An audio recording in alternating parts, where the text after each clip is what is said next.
She works in pajamas and acts like she's changing the world. My dad smirked at dinner, others tried to cover their laughter. So I walked out and watched my family panic when they realized I'd outgrown them completely. I guess you could say I've always been the odd one out in my family.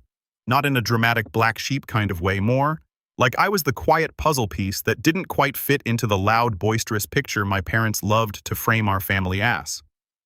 I've always been a bit more reserved, thoughtful. I think before I speak, I pause, before I react. In a family like mine that gets misread real fast. For the sake of this story, my dad's name will be Ray and my mom Celeste. I'm the oldest of four. My siblings Dax, 30M, Lena 27F, and Theo, 24M, all still live fairly close to our childhood home and are very much inched in the family orbit. I'm the only one who moved away, and that distance, emotional and physical, has always been interpreted as defiance by my parents, especially Ray. Ray is the type of man who thinks every interaction is an opportunity to put on a show. He thrives on attention, has a quick wit that can cut just as easily as it can charm. And for as long as I can remember, he's treated our family dinners like he's holding court. He'll make fun of someone's job, someone's haircut, or someone's weight, always under the guise of just playing around. And when people laugh, which they always do, he gets that smug look that tells you he thinks he's the smartest one in the room. As kids, it was hard not to laugh too. You didn't want to be the one he turned on next. You didn't want to be labeled as the one who couldn't take a joke. But over the years, especially as I got older, the jokes stopped feeling like jokes to me. They felt like weapons. I'll be honest, I spent most of my 20s trying to please them. I got a steady job I didn't love, stayed close enough to home to show up at birthdays, smiled through the comments about being too sensitive or too serious, and tried not to let it get to me when my parents would brag about my siblings' accomplishments and skip right over mine. I thought that's just how family was. You take the hits and keep showing up. But over the last year, something shifted. Maybe it was burnout. Maybe it was finally giving myself permission to live on my own terms. But I quit my job, moved out of the city, and started a small consulting business that gave me the freedom and independence I hadn't realized I craved so deeply. I didn't tell anyone right away, not because I was hiding it, but because I knew how it would be received. In our family, anything outside the traditional route was seen as flaky or unserious. Anything quiet was suspicious. My parents are the kind of people who equate success with loud, visible proof. You have to talk about your promotion, flash your new car keys, bring up your salary without being asked. That's how they measure worth, by how shiny and audible it is. So when I started something for myself, worked in silence, and stopped playing into their approval system, they didn't know what to do with me. Which brings me to the dinner. It was my mother's birthday, and they decided to host the celebration at our old family home. It was a big event, not just immediate family, but extended relatives. Some neighbors, old friends from church. The house was packed warm with the smell of food, loud with overlapping conversations, and buzzing with that specific kind of energy I've always found draining.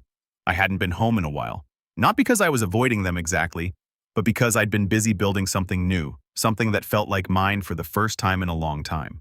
When I walked in, I immediately felt like a stranger in a place that used to be mine.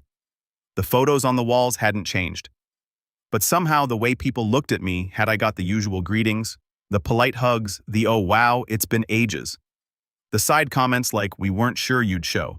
I brought dessert, homemade, something I'd taken time with. My mom gave me a stiff smile when she saw it. And Ray looked at the box and said, "You didn't just buy this on the way, did you?" I laughed a little lightly. I was trying to keep the mood up. Dinner was served in the dining room. The long oak table still stood in the middle, surrounded by the same mismatched chairs we used as kids. Everyone found a place. I ended up between my cousin Jace and Lena, who was scrolling on her phone even as we said grace. The first part of the dinner went as expected. Food passed around, people talking over one another, Rai occasionally raising his voice to keep the attention on him. At one point, he started telling a story about how Theo once got a flat tire and cried in the driveway. Everyone laughed. Theo rolled his eyes but didn't deny it. Then someone asked Jace about his job. He works in finance and had just gotten a promotion. Rai clapped him on the back and said, "Finally, someone in this family who's going to retire before 80. More laughter. Then Lena talked about a trip she was planning, and Celeste jumped in to say how proud she was of how ambitious she'd become.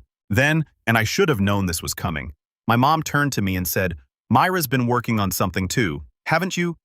I froze for just a second. Not because I didn't want to answer, but because I knew what would come next.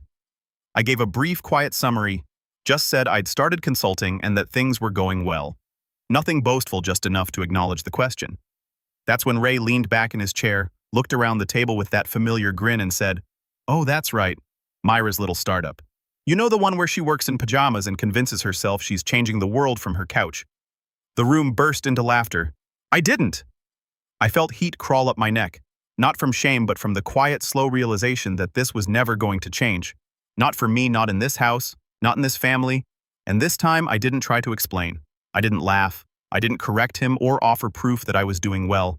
I didn't try to win them over. I just placed my napkin on my plate, stood up and said softly, "Happy birthday, Mom." And I left. I didn't hear from any of them for 3 days. Then the text started coming in. First from Celeste, then Dax, then Lena. All with the same tone. "Hey, are you okay? You know Dad was just messing around, right? Don't be so sensitive, Mara. We missed you." But I didn't respond. Because by the time they thought to reach out, I had already started making decisions that none of them were prepared for. I didn't respond to the first few messages, not because I was trying to punish them, but because I needed to let the silence speak for itself. I didn't want to engage in the usual dance, the back and forth where I explained why I was hurt and they told me I shouldn't be, then wrapped it up in some empty family phrase like, "We all tease each other," or "It's just love in disguise." I've played that part enough times to know it always ends the same, with me feeling like I overreacted and them walking away unchanged. Instead, I let the messages pile up while I focused on me. My apartment, small but sunlit, had never felt more like home than it did in those days after the dinner. The quiet was comforting. I spent my mornings sipping tea by the window, answering emails from clients who respected me, not laughed at me. My evenings were full of small rituals, baking, organizing, watching films that made me think. There was peace in the silence, even though I knew it wouldn't last, because people like my parents don't like to be ignored, especially by someone they still see as the child. On the 5th day, Ray called. I didn't pick up. 2 hours later, Celeste texted again. "It's been almost a week. Your father is worried. Please don't let one little joke drive a wedge between us." A wedge, as if that dinner joke had been the first splinter. Still, I said nothing. I kept working.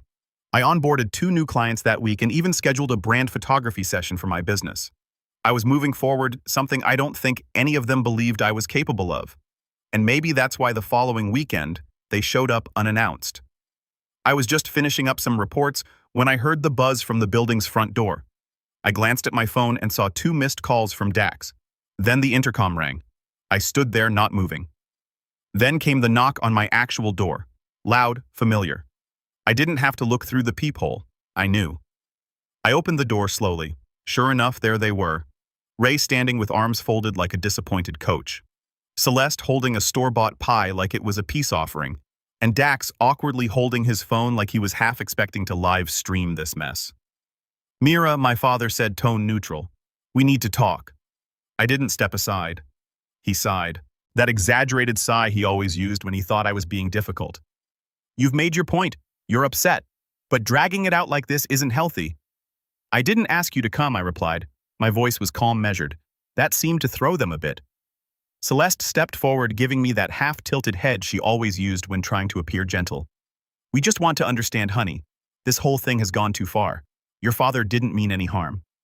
I stayed quiet for a moment, studying them. Same house guest smiles they always wore when visiting relatives they didn't actually like. Not a trace of actual remorse, just frustration that their show had lost its audience. Eventually I stepped back, not out of forgiveness, but curiosity. I wanted to hear what version of the story they tried to spin. They sat stiffly on the couch while I remained standing by the kitchen island. Ray cleared his throat. "Look, Mara, you know how I am. I joke around. Always have, always will. You've just gotten too serious lately." I blinked at him. "You mocked my work in front of 30 people. He waved that off. "It wasn't mocking, it was just teasing. If you told us more about it, maybe we wouldn't be guessing." Celeste jumped in. "We didn't even know what you've been doing, sweetheart. You've kept us in the dark." I folded my arms. "You've never asked, and every time I shared something personal, it got turned into a punchline." Dax finally spoke up, though he wouldn't meet my eyes. "I mean, come on, Mara. It was a room full of people. You know how he is. Did you really expect him to sit quietly while everyone else got the spotlight?" That stunned me. They didn't even try to deny that it was intentional. It wasn't just a harmless joke. They were fully aware that Ray was deliberately shifting attention away from anyone else's moment and back to himself. I was about to ask them to leave when Celeste added the final blow. "You always make everything about you. Honestly, We've walked on eggshells around your moods for years. You're not the only one who's been hurt in this family. That was when something inside me went still, because I knew then that no matter what I said, no matter how calmly or logically I laid things out, they would always find a way to twist it back on me. Somehow I'd always be the problem, the burden, the one who was too much and not enough all at once. I looked at them, really looked, and saw people who had never actually tried to know me, just control me. I didn't scream. I didn't cry. I just said, "This is my home, and I'm asking you to leave." Ray stood up first, fuming, but still trying to keep that fake diplomatic tone. "We're just trying to help, but you've made it clear you'd rather sulk than be part of this family." Celeste left the pie on the counter like some symbolic gesture of love, then walked out without a word. Dax muttered a half-hearted "see you around" and followed them. I locked the door behind them and stood there in the silence. A silence that didn't feel lonely this time. It felt earned. After that visit, I knew I had to do something more than just ignore them. They weren't going to back off unless I drew a clear line. A line that didn't just say, "I'm heard, but you don't get access to me anymore." So I began taking quiet steps. Unsubscribed from the family group chat, block numbers I didn't need to hear from, and most importantly, I began preparing something none of them saw coming. Something that would force them to look at me in a different light. Something that would remind them that I wasn't the weak link they thought I was. A few days after they showed up uninvited, I received a letter in the mail. Not a handwritten note, not an apology, but a printed invitation. It was for Theo's engagement party. The envelope was thick, the kind that people use when they want to make sure you understand the event is important. Inside was a pale blue card embossed with silver letters and a small slip that read, "We hoped to see the whole family there. Love, Ray and Celeste." There was no note addressed to me personally, no mention of what had happened just days before, just a casual assumption that I'd show up, smile politely, and resume my role as the distant but obedient oldest daughter who kept her thoughts to herself. It was so on brand for them, it almost made me laugh. Instead, I folded the invitation neatly and slid it into a drawer. Not out of sight. I wanted to be reminded because while they were busy organizing their next celebration, I was quietly preparing my own. You see, my business, the one Ray mocked in front of a room full of people, wasn't just a little consulting thing. I had been building it for almost 2 years under the radar. What started as side gigs and referrals had grown into something structured, profitable, and most importantly, mine. I specialized in helping mid-sized creative brands organize their internal operations, improve efficiency, and rebrand in ways that made them scalable. I'd helped one company triple their revenue in under a year. Another client had expanded internationally with the systems I implemented. I never posted about it on Facebook, never brought it up at family dinners, because I knew what would happen. They didn't value what they didn't understand, but I didn't need their understanding anymore. What I needed and finally had was leverage, and I was going to use it. It started with a quiet meeting. I reached out to a client I'd been working with for a year, a successful boutique interior design company looking to branch into commercial spaces. The founder, Ava, had become a friend as well as a client. When I told her my idea, she leaned forward, eyes gleaming. "You want to rent a space?" she asked. "For what?" "For me," I said simply. "I'm ready to go public." I didn't mean launching with social media blasts or trying to impress strangers online. I meant opening a small professional studio, part work hub, part showcase, where I could bring clients, host workshops, and finally own a space that reflected everything I'd built. The location, I had my eye on a renovated warehouse unit near the edge of the Arts District, 10 minutes from where Theo's engagement party would be held, and the opening scheduled for the same weekend. It wasn't petty, it was strategic. Over the next month, I worked in silence. I hired a branding photographer to take professional headshot, commissioned new signage, ordered sleek furniture and custom materials. I curated a space that felt like me, minimalist, warm, professional. A stark contrast to the suffocating, performative vibe of my parents' world. And while I did this, they kept calling. Lena messaged me every few days. "You coming to Theo's party?" "Don't make it weird." Celeste emailed me links to outfits she thought I should wear. "Soft colors flatter you, dear. Don't come in black like you're attending a funeral." And Ray, he sent a voicemail that still makes my stomach turn. "Mara, look. I know we haven't always seen eye to eye, but this weekend's not about you. It's about Theo. Try not to bring any tension. Okay, just smile. Clap when he gives his little speech and enjoy the food. That's all anyone's asking. No apology, no responsibility, just a thinly veiled command to behave." They wanted a performance, but they weren't going to get it from me. Instead, I sent out invitations of my own, not to my family, but to a carefully curated list of clients, collaborators, former colleagues, and local professionals I'd quietly built relationships with over the years. People who'd seen my work, trusted my skills, and believed in what I was doing. The invitation read, "You're invited to the soft launch of Mira K Strategy Studio. Come celebrate the opening of a space built on quiet resilience and bold ambition." It was subtle, but if you knew, you knew. The night of the engagement party arrived. I wore a soft blue dress, not because Celeste had suggested it, but because it matched the accent wall in my studio. As I walked around the space, greeting guests, showing them the setup, and answering questions about the services I offered, I felt something I hadn't felt in a long time. Rooted.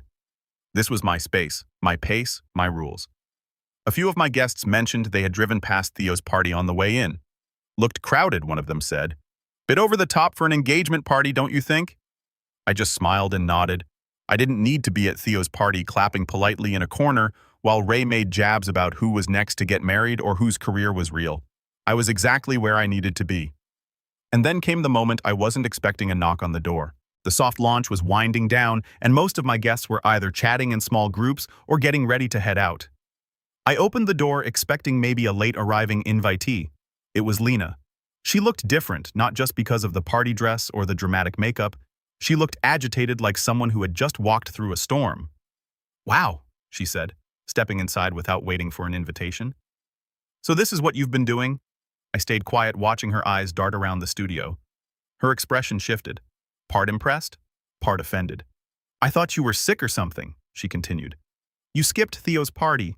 Everyone was asking where you were." I shrugged. I had something more important to be at. She blinked. "You mean this?" I nodded. She looked around again. "Does Dad know?" "No," I said. "Not yet." And in that moment, I realized something. She wasn't just surprised. She was rattled because for the first time in our lives, I had done something they couldn't minimize, mock, or meddle with. I had succeeded quietly, independently, and they hadn't seen it coming. She didn't stay long, said something about not wanting to start drama, and left with a half-hearted congrats, I guess. But the next morning, the messages started coming in again, different this time from Ray. "Heard you had some kind of event last night." "Interesting. Would have been nice to be invited." From Celeste, "Your brother was very hurt by your absence. You chose a work party over your own family. And from Dak's, mom's upset. You really blindsided them." Mara, was this about revenge? I didn't reply. Not because I didn't have anything to say, but because I had finally learned something important. You don't have to announce revenge. You just live it. Let them gossip. Let them speculate. Let them twist the story to make themselves the victims. The truth was this. While they were laughing at me at the dinner table, I was building something they'd never be part of. It didn't take long for word to spread. Within a week of my soft launch, a few local blogs picked up the story. Not because I'd pitched it to them, but because some of my early clients had connections and they believed in what I was doing. One article even titled me "The Consultant Who Built Quiet Success Without the Noise." That one made me laugh. It was never about making noise. It was about building something that didn't depend on their approval. Something they couldn't dismantle with a smirk or a snide remark at dinner. I hadn't posted about it on any of the family social channels, but others had. Photos from the event circulated showing the polished interiors, the branded materials, and yes, me standing confidently in front of my company's name printed across the glass. That's how they found out. Ray called 3 times that day. I let each call ring out. Then came the message. I saw the article. So this is what all that distance was about. A little rebranding party. You couldn't even tell your own father. It wasn't a question, it was a challenge. Like always, he was trying to shift the conversation from what he did to how I had responded. The same pattern, the same tired tactics. Celeste sent a longer message, one that danced between guilt-tripping and veiled criticism. "We were shocked to find out like this. You've clearly been busy. You should have told us.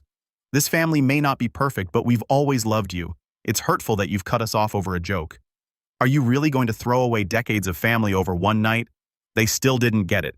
It wasn't about one night. It was about a lifetime of being minimized, laughed at, overlooked, and told that I was too sensitive anytime I pushed back. But now, things were different, and that difference became very clear the following weekend. A former client of mine, someone I'd helped transition from a struggling freelance designer into a 6-figure agency owner, invited me to speak at a local business leadership panel.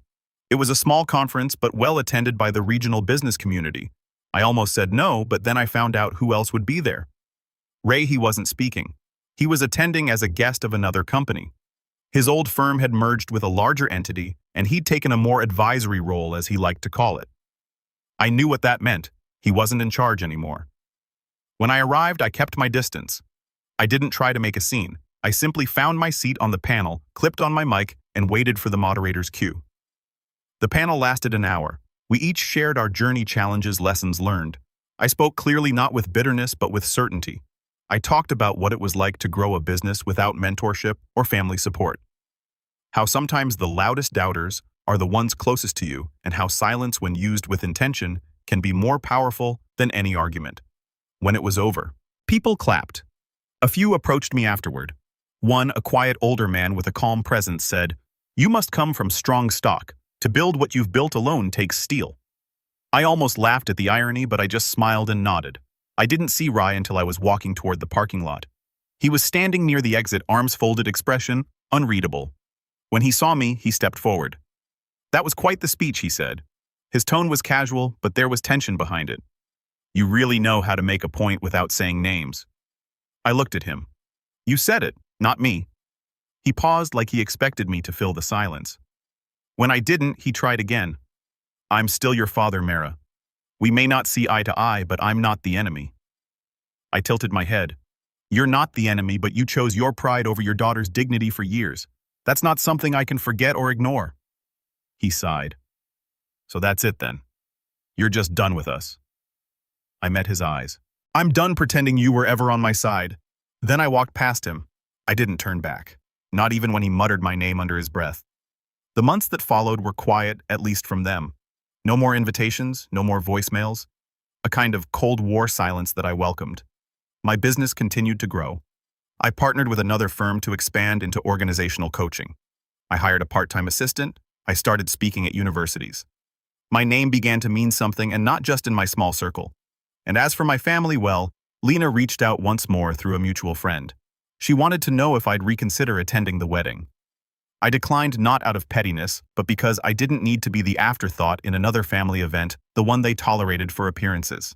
Theo never contacted me again. Dax posted a vague status about family members who change when they get money. I didn't reply. Ray and Celeste, they faded not out of my memory, but out of relevance. I didn't block them, but I no longer made space for them either. And for the first time in my life, I felt free. Not because I'd gotten revenge, but because I had finally chosen myself. They had their dinner table, their jokes, their smug sense of control. I had my own name on a door, my own people who respected me, and a life where I no longer had to shrink to fit. That was all the closure I needed. And that truly was the end.